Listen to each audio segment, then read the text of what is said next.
বাংলা, স্বাধীন করো, স্বাধীন করো বাংলাদেশ, বাংলাদেশ, বীর বাঙালির অস্ত্র ধরো, বাংলাদেশ স্বাধীন করো।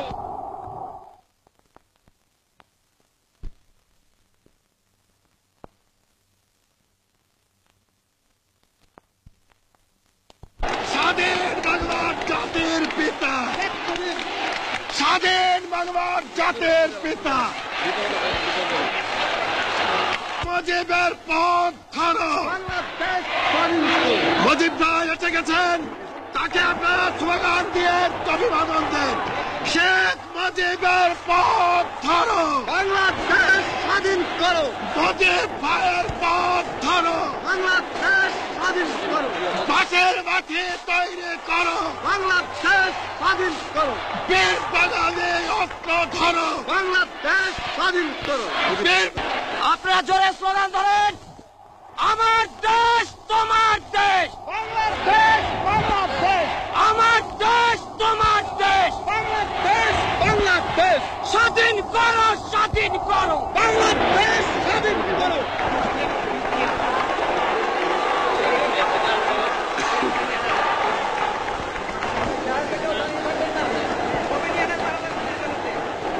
ভাইরা আমার, আজ দুঃখ ভারাক্রান্ত মন নিয়ে আপনাদের সামনে হাজির হয়েছি। আপনারা সবই জানেন এবং বোঝেন, আমরা আমাদের জীবন দিয়ে চেষ্টা করেছি, কিন্তু দুঃখের বিষয় আজ ঢাকা, চট্টগ্রাম, খুলনা, রাজশাহী, রংপুরে আমার ভাইয়ের রক্তে রাজপথ রঞ্জিত হয়েছে। আজ বাংলার মানুষ মুক্তি চায়, বাংলার মানুষ বাঁচতে চায়, বাংলার মানুষ তারা আজ তার অধিকার চায়। কিন্তু দুঃখের বিষয়, আজ দুঃখের সঙ্গে বলতে হয়, 23 বছরের করুণ ইতিহাস, বাংলার অত্যাচারের, বাংলার মানুষের রক্তের ইতিহাস, 23 বছরের ইতিহাস, মুমূর্ষ নরনারীর আত্মনাদের ইতিহাস, বাংলার ইতিহাস, এদেশের মানুষের রক্ত দিয়ে রাজপথ রঞ্জিত করার ইতিহাস।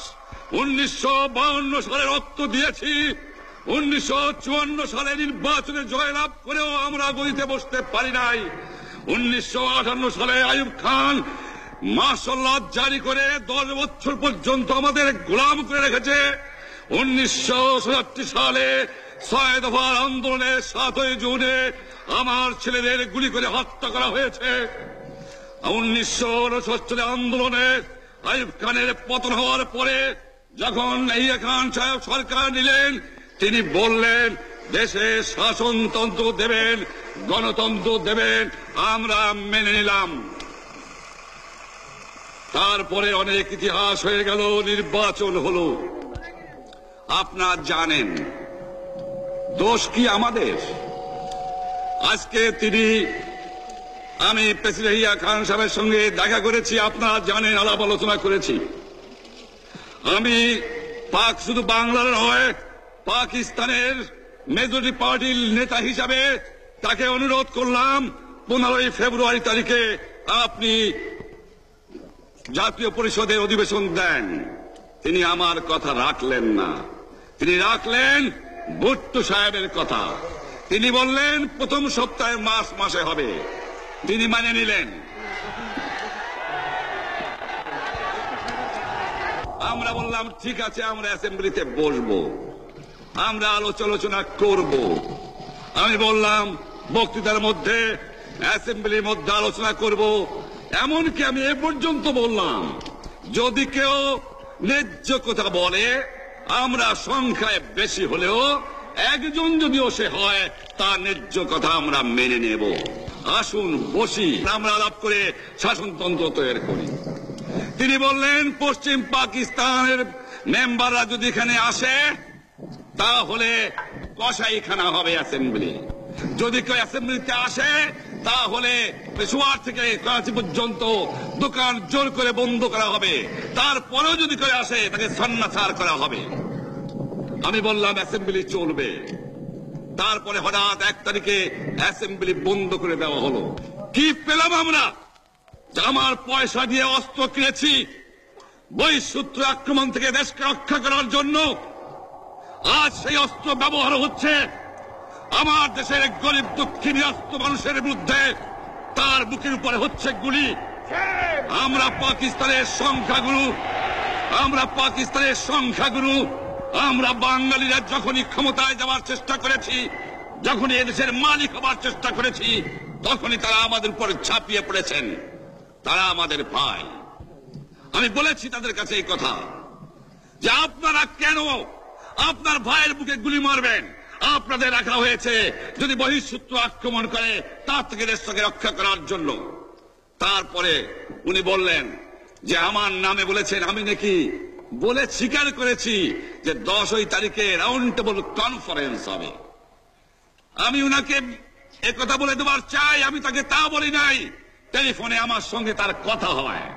তাকে আমি বলেছিলাম, জনাব ইয়াহিয়া খান সাহেব, আপনি পাকিস্তানের প্রেসিডেন্ট, দেখে যান, ঢাকায় আসেন কিভাবে আমার গরিবের উপরে, আমার বাংলার মানুষের বুকের উপরে গুলি করা হয়েছে, কি করে আমার মায়ের কোল খালি করা হয়েছে, কি করে মানুষকে হত্যা করা হয়েছে। আপনি আসুন, দেখুন, বিচার করুন, তারপরে আপনি ঠিক করুন। আমি এই কথা বলেছিলাম। হঠাৎ আমার সঙ্গে পরামর্শ না করে বা আমাদের সঙ্গে আলোচনা না করে 5 ঘন্টা গোপনে বৈঠক করে যে বক্তৃতা তিনি করেছেন এবং যে বক্তৃতা করে অ্যাসেম্বলি করেছেন, সমস্ত দোষ তিনি আমার উপরে দিয়েছেন, বাংলার মানুষের উপরে দিয়েছেন।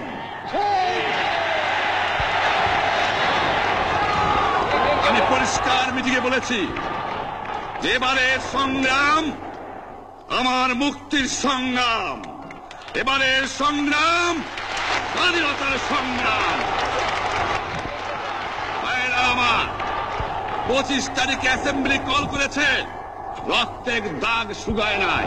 আমি 10 তারিখে বলে দিয়েছি যে ওই শহীদের রক্তের উপর দিয়ে পাড়া দিয়ে আরটিসিতে মুজিবুর রহমান যোগদান করতে পারে না। অ্যাসেম্বলি কল করেছেন, আমার দাবি মানতে হবে। প্রথম,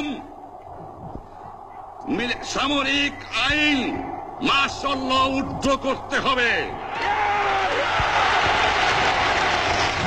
সমস্ত সামরিক বাহিনীর লোকদের ব্যারাকে ফেরত দিতে হবে।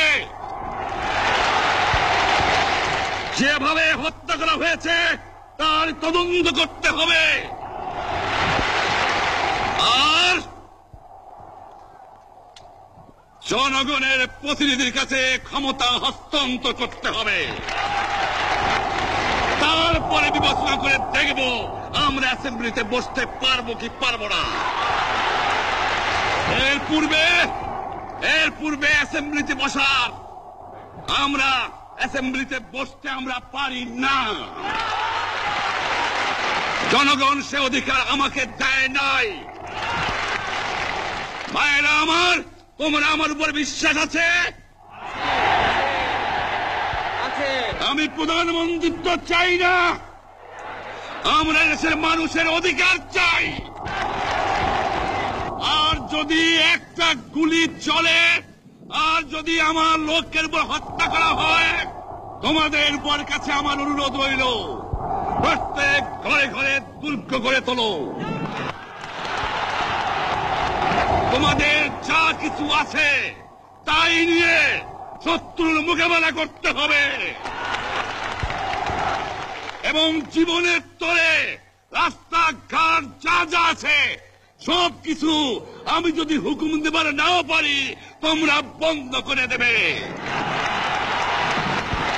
তোমরা আমার ভাই, তোমরা ব্যারাকে থাকো, কেউ তোমাদের কিছু বলবে না, কিন্তু আর আমার বুকের উপর গুলি চালাবার চেষ্টা করো না, ভালো হবে না। 7 কোটি মানুষকে চাপা রাখতে পারবো না। আমরা যখন মরতে শিখেছি তখন কেউ আমাদের দবাতে পারবে না। যে পর্যন্ত আমার এই দেশের মুক্তি না হবে, খাজনা ট্যাক্স বন্ধ করে দেওয়া হলো, কেউ দেবে না। তবে অনুরোধ করছি, আপনারা আমাদের ভাই, আপনারা দেশকে একেবারে জাহান্নামে ধ্বংস করে দিয়েন না। জীবনে আর কোনোদিন আপনাদের মুখ দেখা দেখি হবে না। যদিও আমরা শান্তিপূর্ণভাবে আমাদের ফয়সলা করতে পারি, তাহলে অন্তপক্ষে ভাই ভাই হিসেবে বাস করার সম্ভাবনা আছে। সেই জন্য আপনাদের অনুরোধ করছি, আমার এই দেশে আপনারা মিলিটারি শাসন চালাবার চেষ্টা আর করবেন না।